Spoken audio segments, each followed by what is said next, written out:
এখনো আমার মাঝে মাঝে বিশ্বাস করতে কষ্ট হয় ওকে চোর বলে মেনে নিতে হলো। এখনো আমার মনে আছে ও যখন আমার কাছে পড়তে এলো, সব নিজের পছন্দ মতো লিখবে। পছন্দ অনুযায়ী? হ্যাঁ বিল্টু দাদু ভাই, সব বাংলাতে। শব্দ লিখবে বাংলায়, বাক্য লিখবে বাংলায়। পছন্দের শব্দ লেখো, পছন্দের শব্দ দিয়ে বাক্য লেখো, কিন্তু বাংলায়? বাংলা।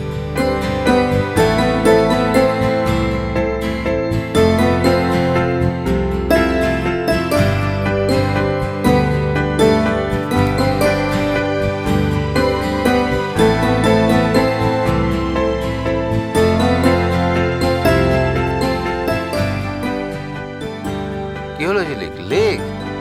ভয় কি? ভুল হলেও লেখ না, আমি তো আছি, ঠিক করে দেবো। আচ্ছা, আমার মন যা চায় আমি তাই লিখবো।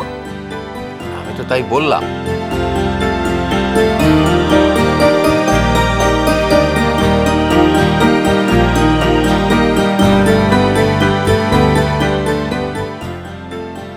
আমার মেক সেন্টেন্স হয়ে গেছে। বাক্য রচনা? কই, কি লিখেছিস দেখি?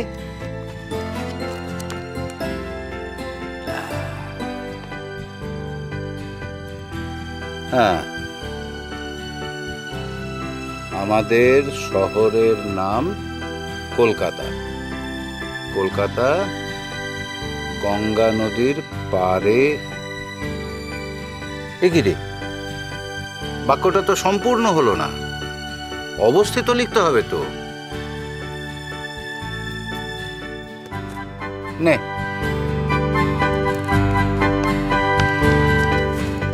দাদু আমি লিখেছি। হয়েছে? দেখি।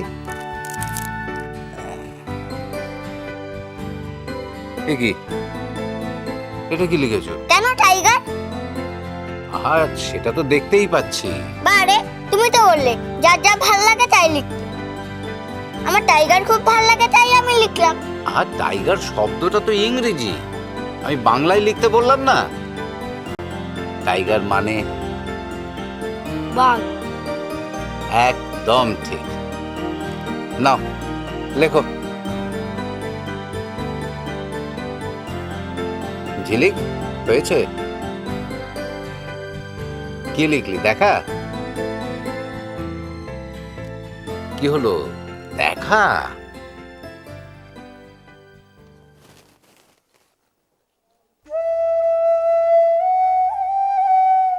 মা, সবচেয়ে মিষ্টি শব্দ। বাহ, যে শব্দটা লিখেছিল সেটা মা।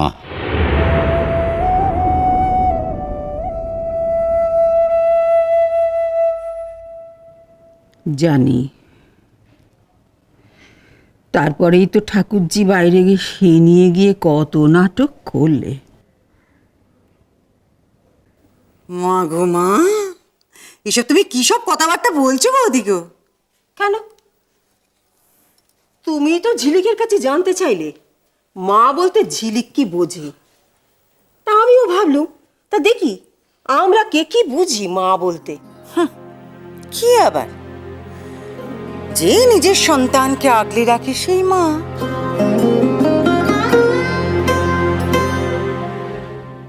তাই কি ঠাকুরজি? আগলে রাখলে সন্তানকে সেই মা হয়ে গেল? তা বনের পশু পাখিরা তারা কি সারা জীবন সন্তানকে আগলে রাখে? তাই বলে তারা মা নয়?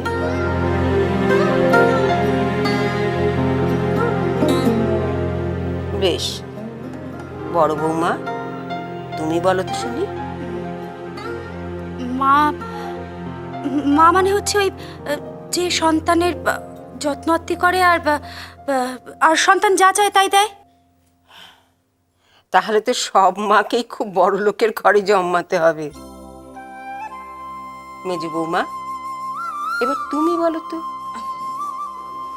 মা, মা মানে বৌদি গো, তুমি তো দেখি হাসালে। মেজো বউকে কেন জিজ্ঞেস করছো? মা কথার অর্থ কি? ও কি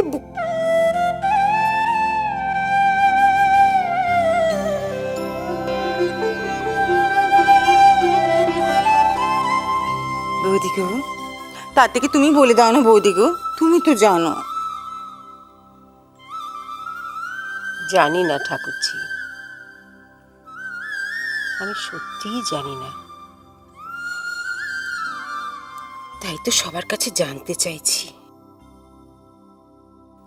তুই বল তো ঝিলিক, তুই তো ঘটা করে সেলেটে মা লিখেছিস। তুই বলতো মা বলতে তুই কি বুঝিস? মার কাছে থাকলে আর কোনো ভয় লাগে না। মাকে দেখতে না পেলে খুব কষ্ট হয়। মা ডাকতে ভালো লাগে, আর মা লিখতেও ভালো লাগে। মা আদর করে, মা শাসন করে। যে মা নিয়ে এমন কথা লিখতে পারে, বলতে পারে, সে কিভাবে মেজ বৌমাকে কষ্ট দিলে কে জানে। আর কেমন কপাল দেখো, গেল কিনা সেইখানে যেখানে মেজ বৌমা গেল। ঠাকুর করুন ওদের যেন দেখা না হয়। দেখা হবে মা, দেখা হবে। কুমুদি নাকি বলেছে ঝিলিকের সাথে দেখা করতে চায়। সে কি রে, এমনিতেই তো পুজোর সময় মেজ বৌমা কেমন একটা হয়ে যায়, আর তার মধ্যে ওখানে যদি ওর সঙ্গে দেখা হয়ে যায় তাহলে তো। এবার কিছু হবে না মা, দেখবেন আমি তো আছি। তুমি আগের বার সবাই ঠাকুর দেখতে যাবে বলে ঠিক করলে, হ্যাঁ?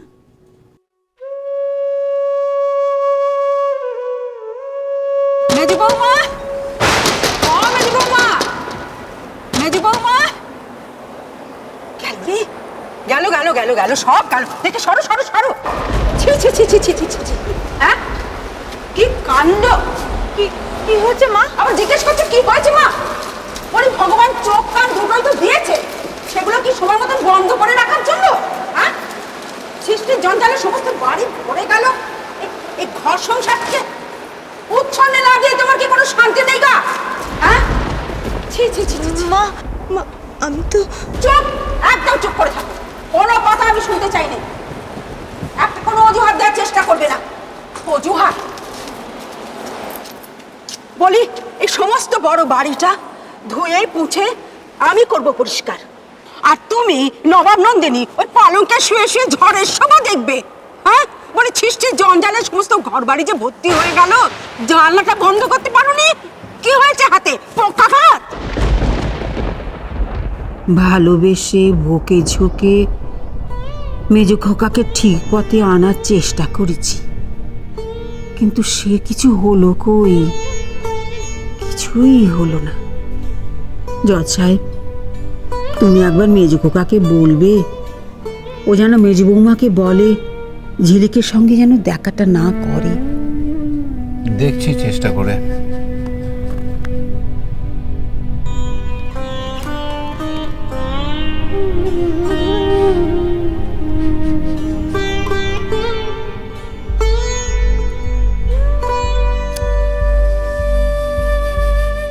মনীষের ফোন তো বন্ধ।